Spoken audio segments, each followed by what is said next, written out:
Hey folks, how are you? Just thought I'd check in here. Thursday afternoon, lovely day. It's already pretty dark as we are entering December, the winter solstice. I thought I would just check in with folks, see how folks are doing. Wanted to talk about Syria, right? That's exciting. We have Donald Trump proclaiming that the U.S. forces are withdrawing from Syria. Now, it's important to remember that the U.S. forces that are in Syria are there in violation of international law, right? The Syrian Arab Republic, the internationally recognized government, that government has said that they don't want the USA there. The USA is there without the permission of the internationally recognized government. So, technically, this was an invasion of Syria. These forces were in Syria invading it, violating Syria's sovereignty. So now the USA is withdrawing from Syria. I think this is generally a good thing. The USA pulling its forces out of Syria is good in my book. I give it my approval. I think it's A-okay to use astronaut terminology.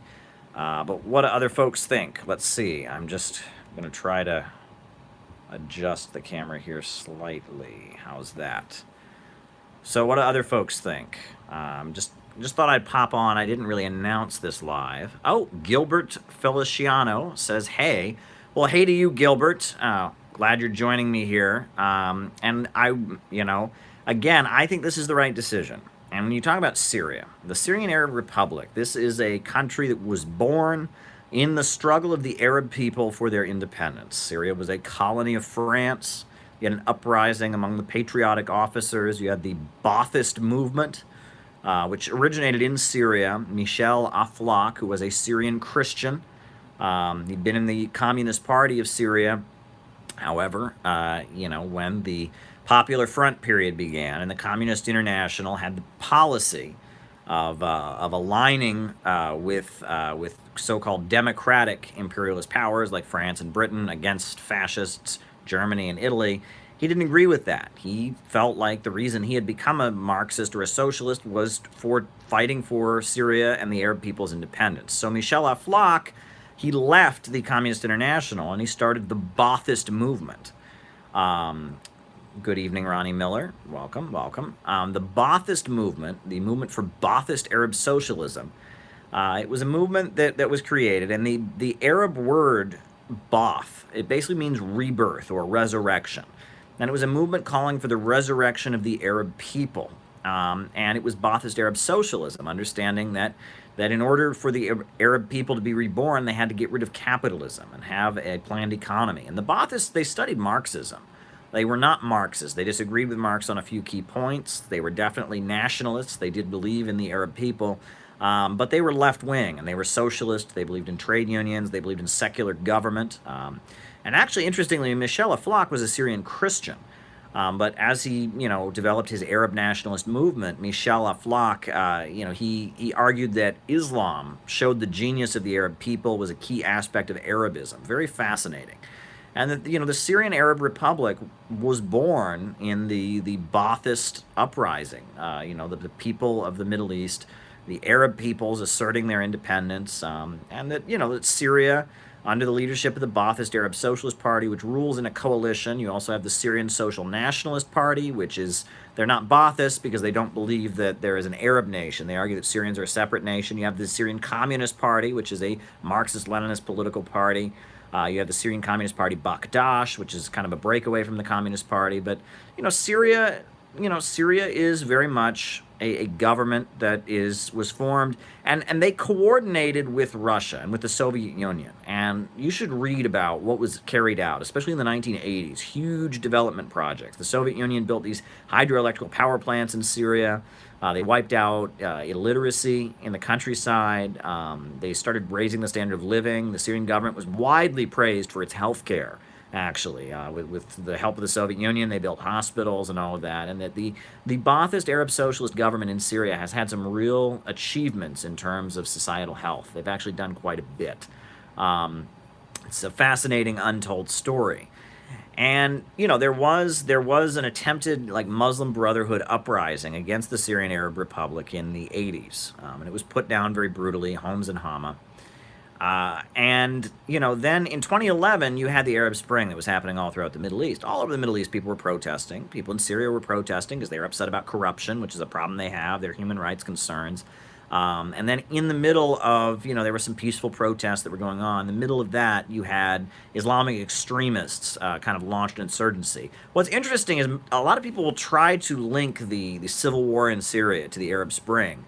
But actually, most of the people that were protesting during the Arab Spring in 2011, most of them actually support the Syrian government at this point. You bet you didn't know that. But the trade unions that were protesting, demanding more rights on the job, some of the leftists, the communists, they all support the Syrian government because the alternative to the Syrian government is Wahhabi fanatical extremism. These fanatics that their grievance against the Syrian Arab Republic isn't that, maybe the human rights there aren't well, isn't that there's corruption. Their grievance is that it's a secular government, that Assad, Bashar Assad, that he's an Alawite, he's not a Sunni Muslim, that Christians practice their religion openly, and that it's a secular government. And the forces that want to bring down the Syrian government, the opposition, as people like to call them, their goal is basically to forcibly deport the Christians, to exterminate the Alawites, and to create a Sunni caliphate. And that's why, from all over the world, all these extremist Sunni Wahhabi fanatics who've been, inculcated with the Wahhabi ideology of Saudi Arabia have just been unleashed and been going to Syria to fight against the Syrian Arab Republic. And of course, the Islamic Republic of Iran is, they don't want their neighbor, Syria, to degenerate into civil war. And Russia, a longtime ally of the Syrian Arab Republic, they don't want the country to be reduced to rubble amid, terrorism. China has a very friendly relationship with the Syrian Arab Republic, helping them to develop. And actually, Syria was planning to actually help Iran to construct a pipeline to connect the Islamic Republic of Iran to the Mediterranean. And that was very exciting as well. People don't know that story.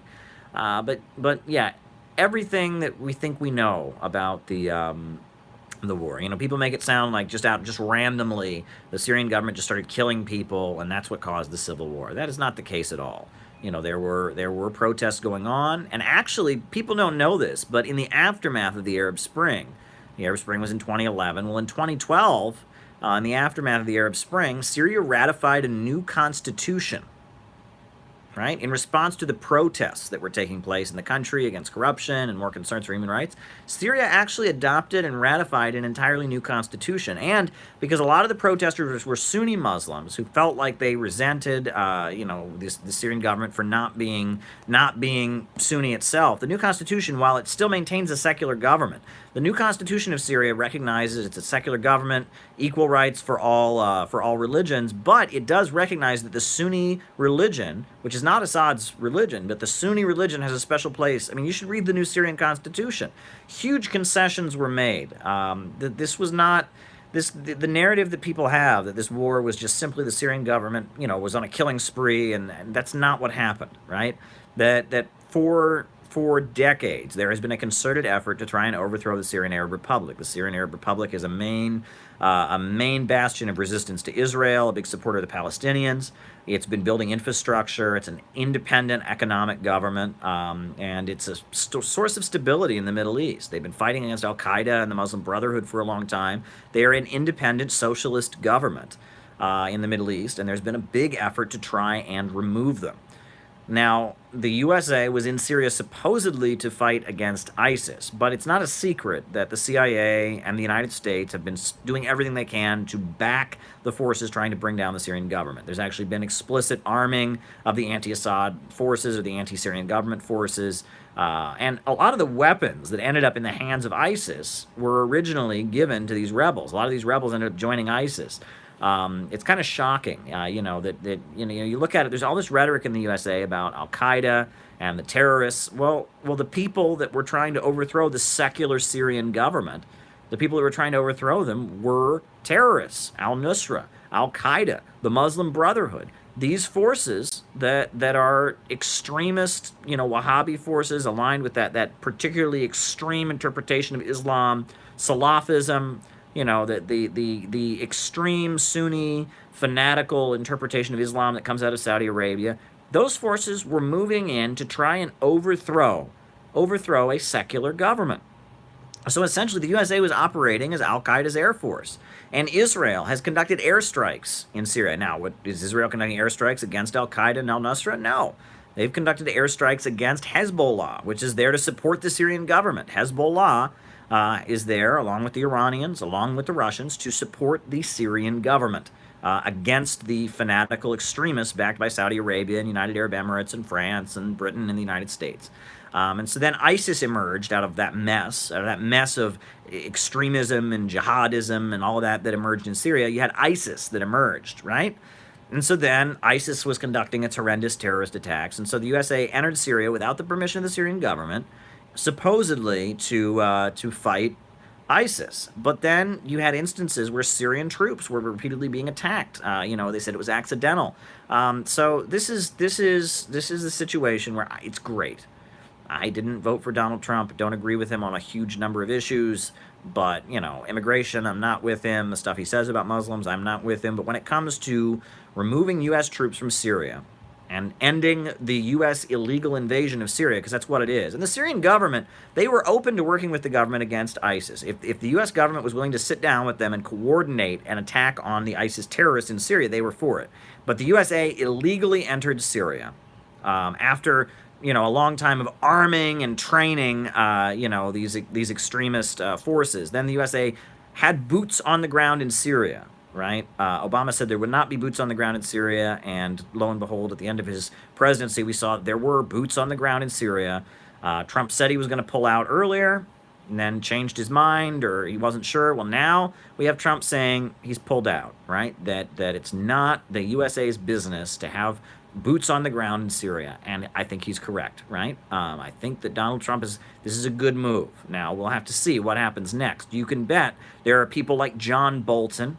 There are people, in the Trump administration who don't want this to happen, right? At this point, we see Netanyahu and Israel, they want to escalate the U.S. military presence in Syria because they don't like the fact that Hezbollah, which is, the Lebanese organization, the organization based in Lebanon, they don't like the fact that Hezbollah has moved into Syria to support the Syrian government.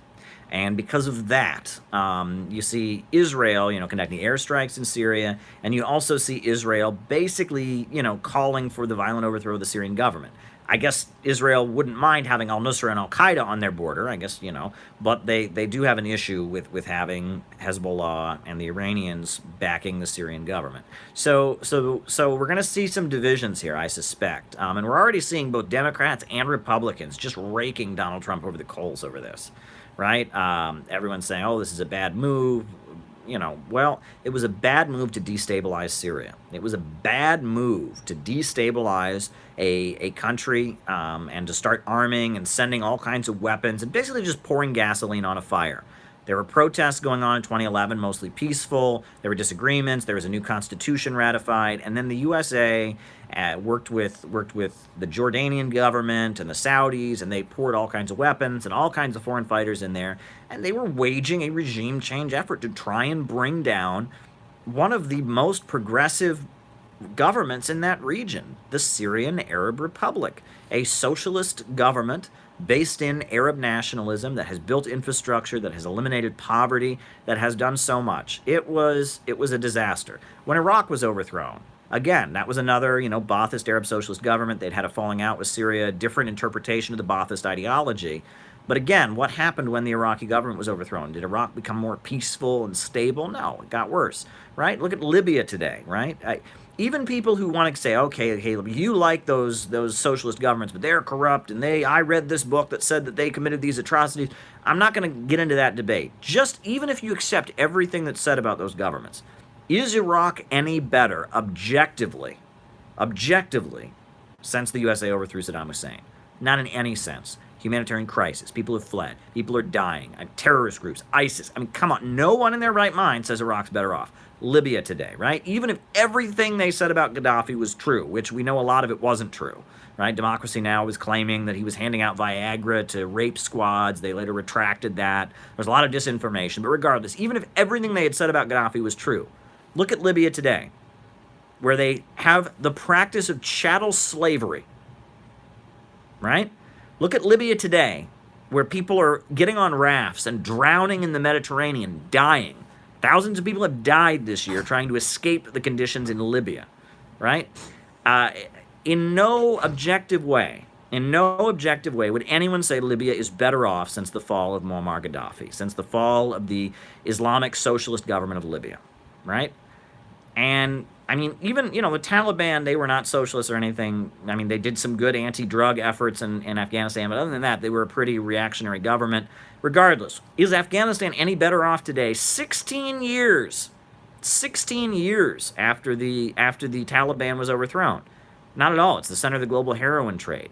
This regime change stuff, the United States doesn't go into these countries to make them better, to make them stable. They go in there to destroy them. This is about replacing stability and economic development with chaos so monopolists can stay at the center of the world economy. This is about imperialism, and imperialism is not about development. Imperialism is monopolism. It's capitalism in its monopoly stage, keeping countries around the world as captive markets, as spheres of influence, keeping people from developing and manufacturing and producing their own products.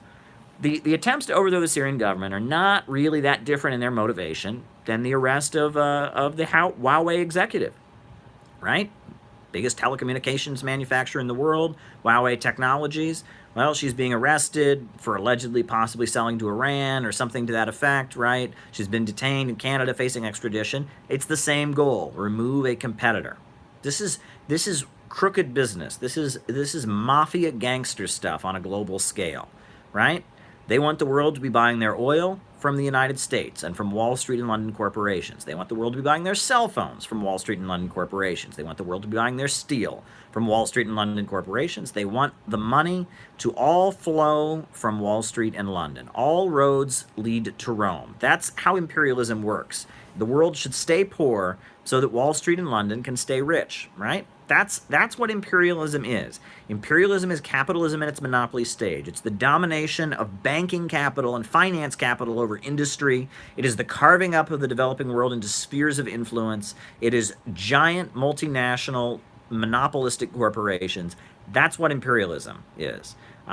Old Gringo says, I'm listening to you, Kayla. I'm just waking from my slumber. Well, good. I'm glad you're waking from your slumber, because a lot of Americans are waking up right now. People are tired of this, right? People don't want the USA to be going around the world demolishing. And I think a big factor is the fact that this has basically been unleashed on us. Not only are they demolishing the development of countries around the world, at this point they're demolishing the United States. They're deindustrializing the country. I mean, highways are crumbling. Water is not, being properly purified. Whole sections of the country are economically devastated. Imperialism is trying to concentrate the wealth in the hands of a few owners, wealthy, financial, billionaire monopolists, and they are destroying the middle class or the labor aristocracy that once existed in the Western countries. Austerity, cuts, right? They don't need manufacturing workers anymore, right? Computers can do it. The computer revolution is eliminating the role of the assembly line workers. During the Cold War, you had a big middle class, right? We were selling the world steel, and so thousands of Americans got paid good wages to go make that steel. Not anymore. It's one global international system. Wall Street dominating the world economy, beating down developing countries, making the world poor, so a few bankers and billionaires can stay rich. That's what imperialism is. Imperialism is not a policy. Imperialism is not a term for invading countries. People are like, oh, when this country invaded that country, it's imperialism. No, wars are waged to enforce imperialism, but imperialism is a system. Imperialism is a noun. It's not a verb. But anyhow, that's what's on my mind. I'm thinking about Donald Trump and how he pulled out of Syria. I think that's a good move, and I hope that Russia and Iran and those forces can get together and defeat the terrorists, and the Syrian Arab Republic can stay fully intact. But hey, what do folks think? I see a lot of people leaving comments. I want to get back to them. I was going on about Syria, so I wasn't able to read every comment there. But keep talking. What else is on people's minds? A lot is on my mind lately. I'm gonna drink some water. I'd be a banker if it weren't for the whole. Oh, that's funny. What do you think is important about patriotism in American socialism, says Ronnie Miller. Well, that's the thing, all right? You need to distinguish between nationalism and patriotism, and national chauvinism, most especially, and patriotism. So, what is nationalism? Nationalism is love for one's nation, right? A nation is a group of people with a common language, a common territory, common culture, a common economy, right?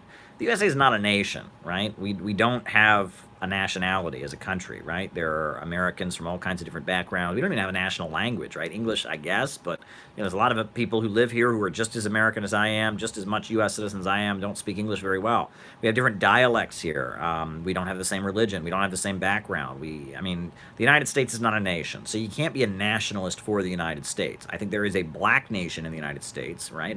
Malcolm X, others talked about black nationalism and how the descendants of slaves, they live in the same areas, they have the same religious background, they have the same dialect, they have the characteristics of a nation. I think Appalachia, you could argue that Appalachia might be a nation. There's definitely a Chicano nation of the parts of the USA that were stolen from Mexico and the folks with indigenous blood there. But as far as the USA, an American nation, it doesn't exist. So you can't really be a nationalist for the United States. So to be an American nationalist wouldn't make any sense. Now, and then you talk about what is national chauvinism. Well, national chauvinism is someone who says that my nation is superior to others, right? For example, the French nationalism, when France was emerging as a colonizer and taking over countries in Africa and in the Middle East, and Vietnam and Asia and other places, right? The French thought their nation was superior, that the French had the best way. Coming out of the French Revolution, they were the most, radical and democratic and revolutionary people, and that they were spreading the great French way of life onto the world. And that's what you'd call national chauvinism, the belief that my nation is superior to all others, right? And that I'm going to impose my national characteristics onto other people. That's national chauvinism. We can all agree that national chauvinism is wrong, right? That the belief that your group is superior to other groups and the desire to impose your national characteristics onto other people, that's wrong. People talk about people that grew up in islands that were colonized by France, right? Even though they're indigenous people from the islands, even though they're descendants of African slaves, they would learn in school that their heritage was the Gauls, right? That's clearly wrong, right? National chauvinism is wrong. Nationalism is simply love for your nation, the desire to advance the interests of your particular nation. Patriotism, though, what is patriotism? Well, patriotism is simply love for the country that you live in, right? If you live in Germany and you like other German people, you want what's best for Germans, you want Germany to be a prosperous place, you're patriotic to Germany. You live in Zimbabwe, you like other people in Zimbabwe, you want Zimbabwe to become more economically prosperous, you consider yourself to be a part of a community of Zimbabwean people, you're patriotic to Zimbabwe. Am I patriotic to the United States? Absolutely. I love my fellow Americans, and I want their life to get better. I want life in the USA to get better, but I don't think that can be achieved at the expense of other people. Let's remember that patriotism is about loving your own country, not about hating someone else. And I want a good life for the people of the United States, but I think the only way that can be achieved is by drastically changing our relationship with the world. We cannot be a predatory society. Imperialism is bad for the people of the United States. It's far worse for the people in the developing world, but it's bad for the people of the United States. And as somebody who wants what's best for other Americans, I would like to get out of imperialism. So am I patriotic to the United States? Sure. But I'm not a national chauvinist. I don't believe that the USA is the greatest country in the world, superior to other countries. I absolutely don't believe we should be imposing, quote unquote, American values onto other countries. But I do think that, do I want what is best for other people in the United States? Do I want the United States to become more prosperous? Yes. But the only way that can truly be achieved is with socialism and with the end of the global system of monopoly capitalism. The reason that Americans are getting poorer, it's because of capitalism. It's because of imperialism. It's because of the global monopolist bankers that have no loyalty to the country.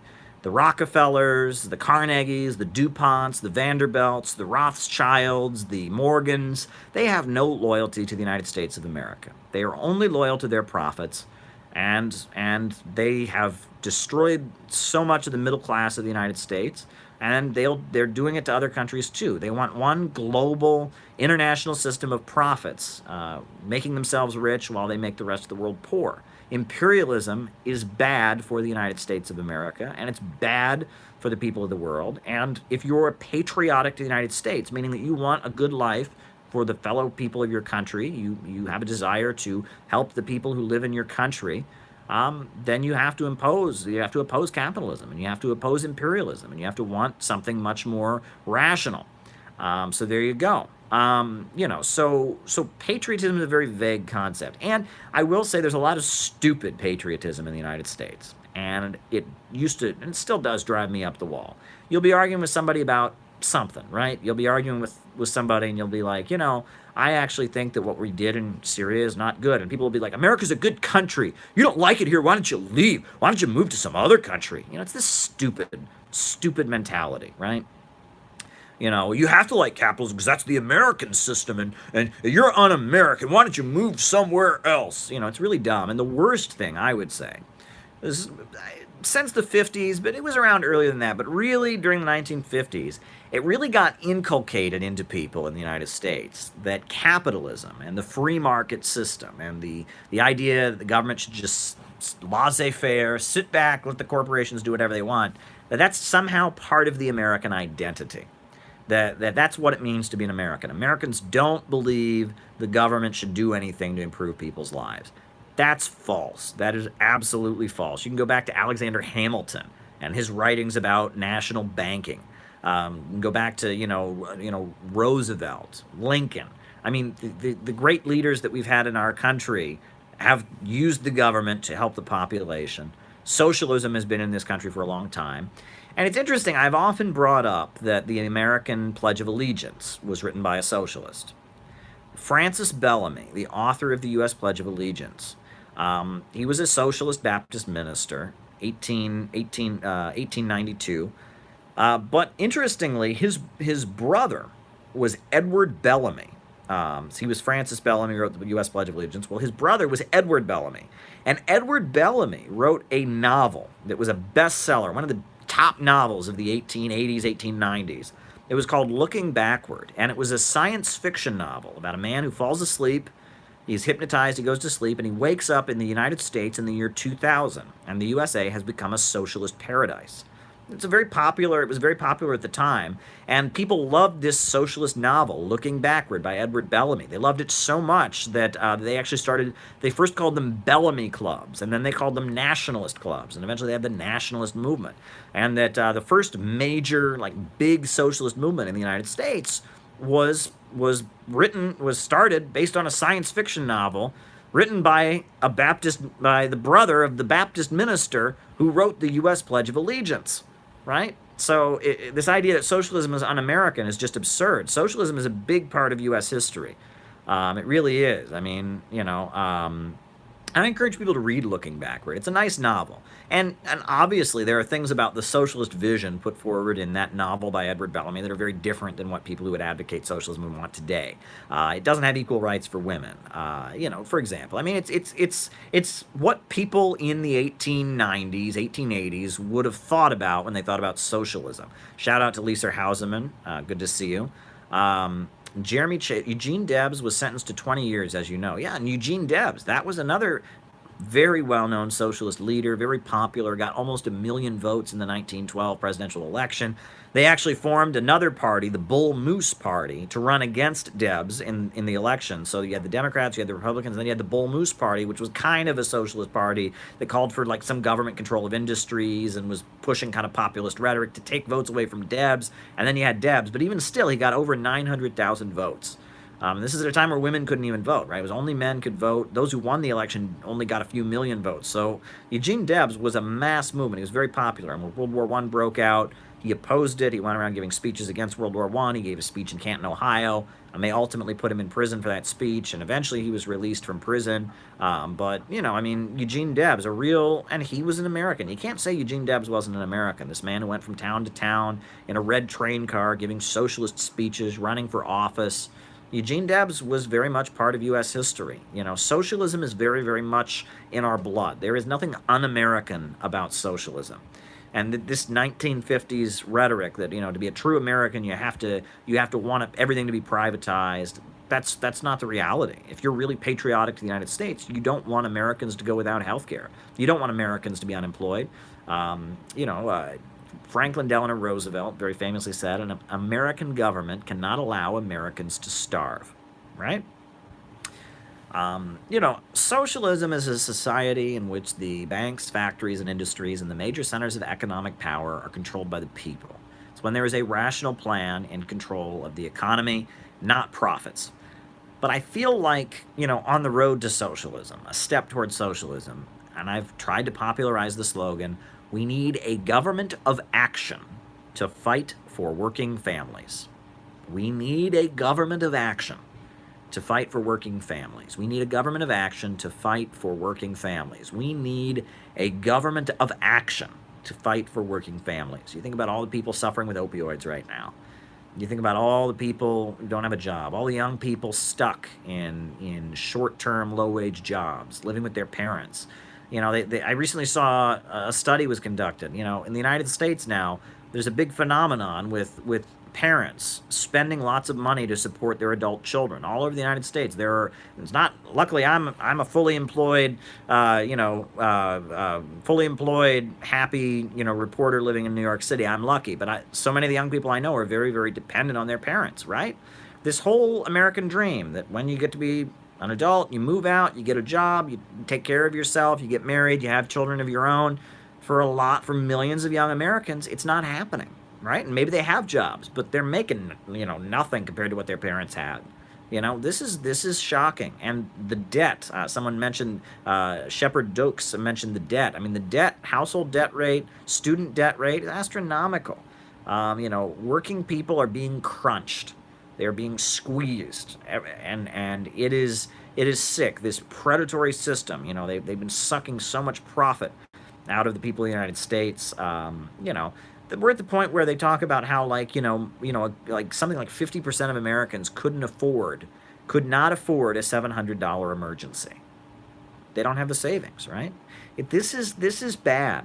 You know, we're living in a period in which the standard of living for the working class in Western countries is drastically decreasing, and it creates an opening for people in the Western countries to realize that we have a common cause with the people in the developing world to get rid of this global system of monopolism, where a small group of bankers sucks wealth out of the planet and impoverishes people in order to stay rich. You know, China broke out of that system. In China, with all their problems, and they do have problems, they're the first to tell you that, with all their problems, the Chinese government controls the economy, and they have utilized it to raise 700 million people out of poverty. They have created the second largest economy in the world. They are now at this point, you know, the leading producers of electric cars. We don't want electric cars here in the USA. You know why? Because the oil bankers who run the United States, if electric cars took off, they wouldn't dominate the markets anymore. The fact that we have an oil-based economy, fossil fuels, that's a trap that they have the world in, because they have the oil markets cornered with their Saudi puppets and all that. They've got the oil markets cornered. They don't want alternative energy, right? Alternative energy would mean, you know, an alternative. It would mean that all roads didn't lead to Rome. That people would be developing in ways that they wouldn't control. The world wouldn't be dependent on them. They wouldn't have the world as a captive market, right?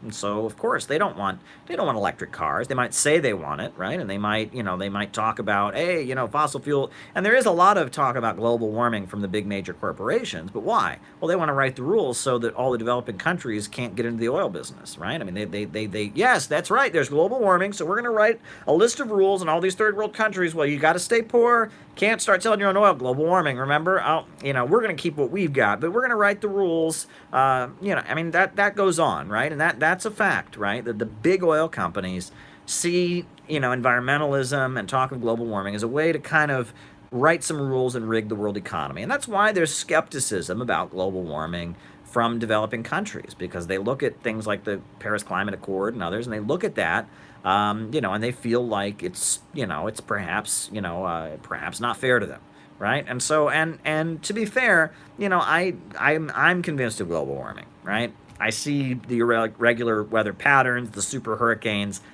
Global warming, I'm convinced. But to be fair, I try to avoid catastrophism, right? And you know, during the 1980s, the way that they got the left wing of the Democratic Party to shut up and vote for an increasingly conservative, Democratic Party was with hysteria about nuclear war. The argument was, hey, if Ronald Reagan wins the election, he's going to nuke the Russians, and we're going to have World War III, and it'll be the end of the human race.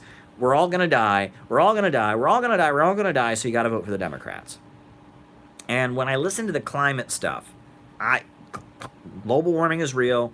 I don't doubt it, but there's this catastrophism, right? Gotta vote for the Democrats, gotta vote for the Democrats, gotta vote for the Democrats. Oh my God, if the Republicans win, the earth is gonna burst into flames and we're all gonna die from global warming. Oh my God, gotta vote for the Democrats. Yeah, sure the Democrats suck, sure the Democrats aren't doing what we want, but we have to vote for them. If the Republicans get in there, we're all gonna die. And it's, that's that catastrophic thinking. That's a way to control people.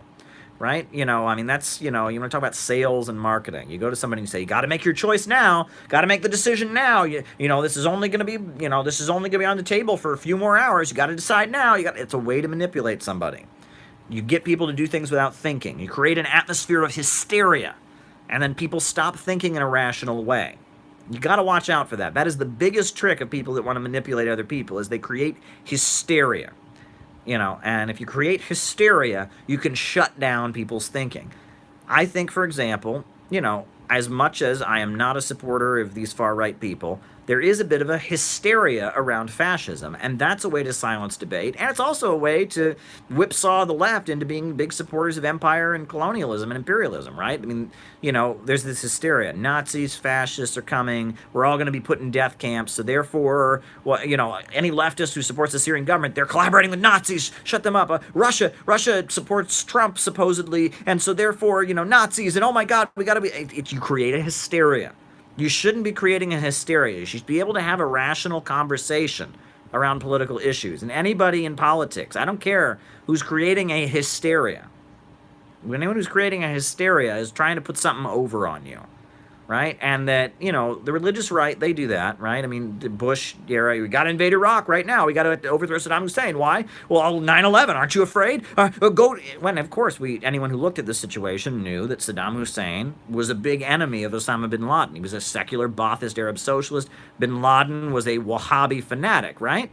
So, but 9/11 had happened, people had died, people were scarred by that, and so in a hysterical atmosphere, they were able to convince people to go along with the invasion of Iraq, right?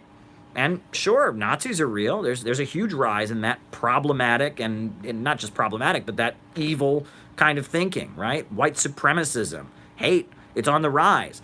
And it points to a problem, which is that left-wing ideas are nowhere. No one understands Marxism anymore. And that people in the United States who are white and working class, who are seeing their standard of living decline, the only group that offers them, in a lot of ways, a coherent explanation of what happened to their lives and doesn't just tell them that they deserve it because of their white privilege, is the far right. And so the far right has kind of hijacked a moment.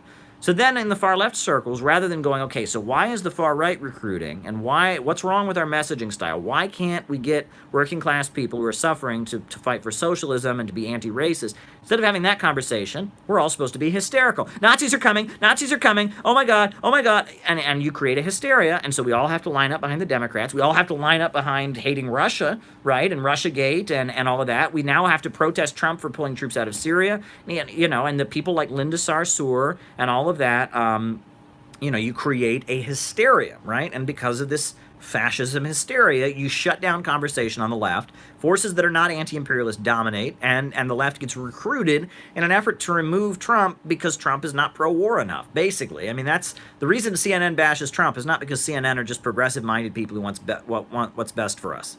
I was on CNN one time to talk about Syria. And I'll tell you, I was on CNN, they interviewed me about Syria, and I pointed out that the terrorists that the USA is supporting had done a lot of bad things, and I said that live on CNN, and then I said that, we don't need a new war, and I was being interviewed, and the camera crew from CNN, I said it live on the air on a Saturday morning on CNN, the transcript is on the CNN website. I said that, and this camera crew that was interviewing me, their eyes went, Did he just say that? They knew It wasn't that they had never heard what I was saying. They knew what I was saying, and they had been explicitly told never to talk about that. That was weird. I've never been on CNN again, right? I was a guest on CNN. That was a strange experience. That Saturday morning where I got on CNN, that was very, very strange. But again, when you create a hysterical atmosphere, you can get people to not think rationally and to do things they wouldn't otherwise do, right? And you got to watch out for that. We should be concerned about the rise of the far right. We should be. We should be concerned about global warming. We should be concerned about terrorism. We should be concerned about a lot of these issues. But when you create a hysterical atmosphere, right, that's a way of shutting down rational thinking and controlling people. And all throughout U.S. society, there's a huge effort to just get people to not be rational. For example, like modern music is all emotional stuff. It's all emotions, right? The amount of, sexually stimulating material you see, right? You walk around, the billboards and all of that. Everything is working on you to try and get you to not be rational. Now, Andre says, Caleb is so rational, I love him. Well, I'd like to be rational. It's not that I am so rational, it's that I strive to be rational. And you should strive to be rational too. Because when you're thinking rationally, then it's harder for someone to manipulate you and put something over on you. And you can make decisions with a cool head. There are times in my life where I've definitely, been quite hysterical. None of us want to be hysterical, right? We want to be rational. And in order to be rational, you have to not get worked up, right? Trump won. Are any of us in death camps? I don't think so. But anyway, I got to go, folks. I just wanted to do a quick live. So I wish you all the best and have a good evening.